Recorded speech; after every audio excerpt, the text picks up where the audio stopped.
AG segment because, well, again, we didn't really get to talk about it on Friday, but this defense, man. And if I'm asking the question, is it a personnel issue or is it a scheme issue? Yes. Yes. Yes. It's both. It is both. Now, how much blame?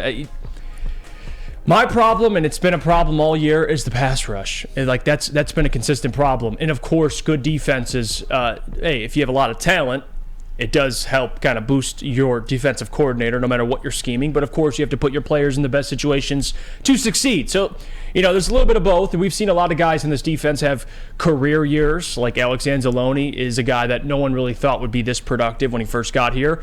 You assumed he'd be kind of a depth piece, but he is their best linebacker they have currently. So from a player development standpoint, I do give AG a lot of credit. He's developed some pretty good players. Jerry Jacobs, undrafted free agent.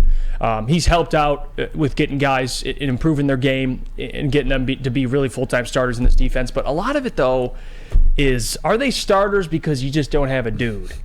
Like Jerry Jacobs is a fine player. He's done a great job this year. But also when Emmanuel Mosley stepped in, Jerry Jacobs went right to the bench. So, part of it is scheme, I think. And part of it, AG deserves blame. I don't think anyone on this team is absolved from blame. That's the one thing I do believe in. Is people get, this guy doesn't deserve any blame. This guy does. No, there's plenty of blame to go around. You watch these games, you know exactly what I'm talking about. But the other part of it, Sam, is, and this is why people were frustrated at the trade deadline, is this defense needs help. And you could point to the secondary because they absolutely got picked apart, but to me it's the pass rush because any good pass rush helps the secondary.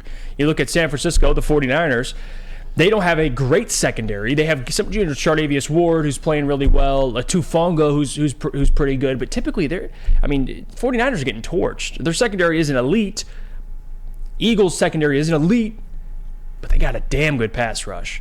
And that's what helps those guys. When you don't have to stay in coverage, guys, for 6, 7, 8 seconds, it does help your secondary.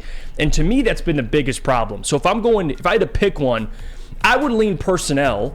But I do think AG deserves some blame as well. They need to get somebody, and maybe it'll be this offseason, maybe it'll be in the draft, to come help Aiden Hutchinson on this defensive line, and Aleem McNeil. Because I'll tell you one thing, there are people that expect James Houston to come off a severe injury and come provide help and fall from the sky and get a sack a game.